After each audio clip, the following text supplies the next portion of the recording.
Society rarely pauses to ask men how they feel about this expectation. It simply assumes endurance.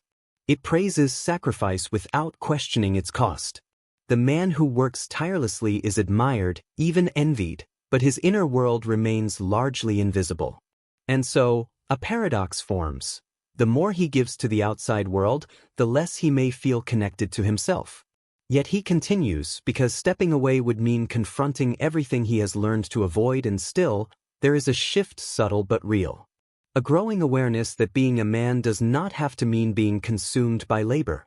That strength can exist in stillness, in reflection, in the courage to redefine one's own worth.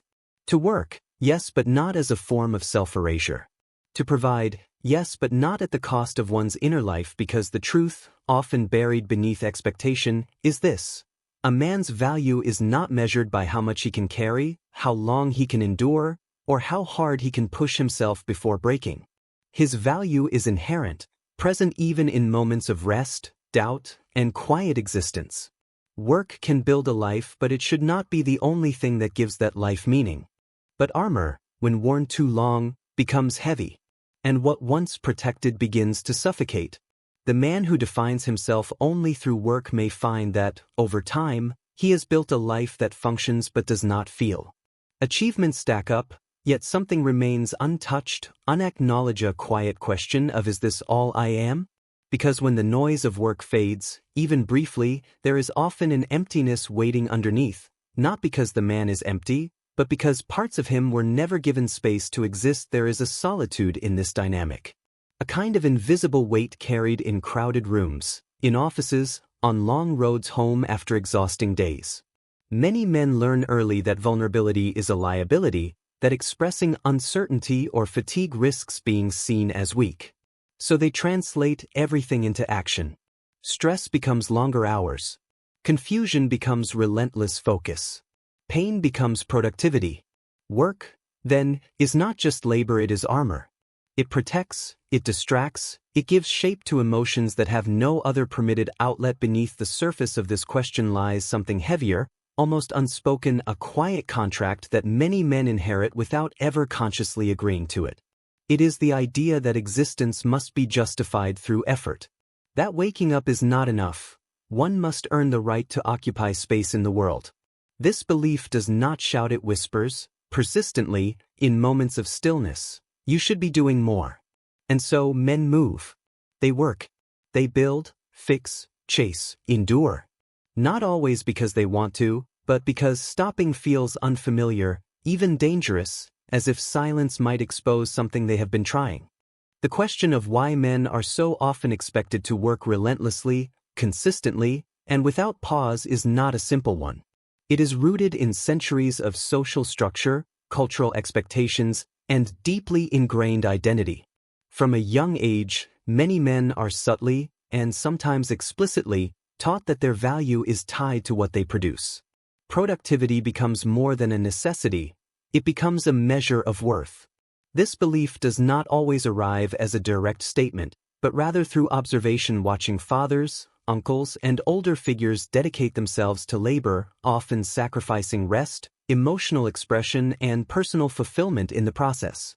Work, in this sense, becomes symbolic. It represents responsibility, stability, and protection. Society has long associated masculinity with the role of the provider, the one who ensures that basic needs are met and that the structure of life remains intact. Even in modern times, where roles are evolving and becoming more balanced, this expectation lingers.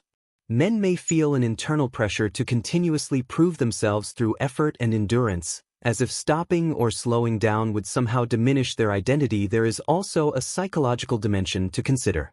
For many men, work is not only about survival or external validation. It is a way to find purpose. In a world where emotional expression is often limited or discouraged, work can become a channel for focus and direction. It provides a clear path: set a goal, work toward it, achieve it. This structured approach can feel safer and more controllable than navigating complex emotional landscapes. However, this constant drive to work can come at a cost. When identity becomes too closely tied to productivity, it leaves little room for rest, reflection, or personal growth outside of achievement.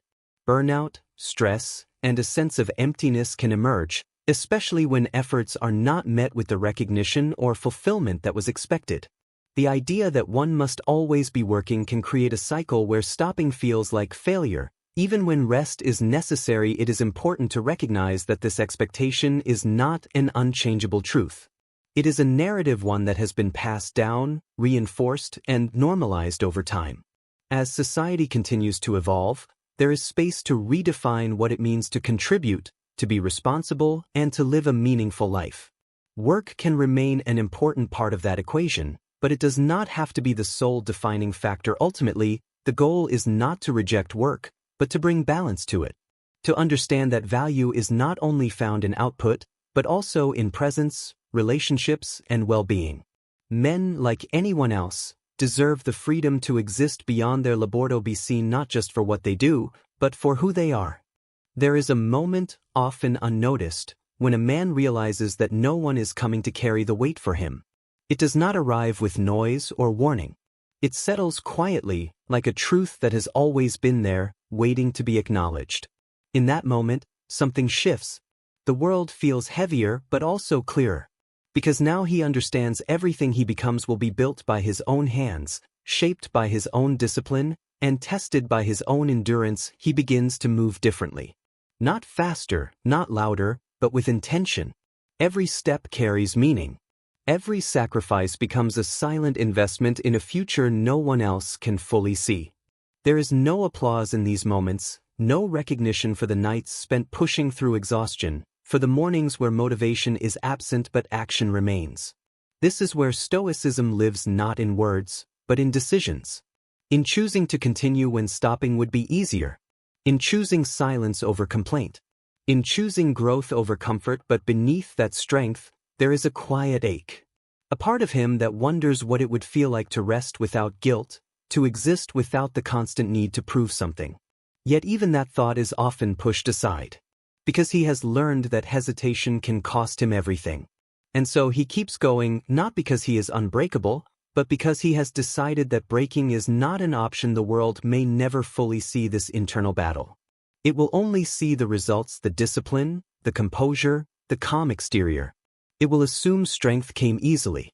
But what it cannot see are the moments where he questioned himself, where doubt whispered louder than confidence, where the weight felt unbearable. And still he stood. Still he moved forward. That is the essence of his power, not perfection, but persistence.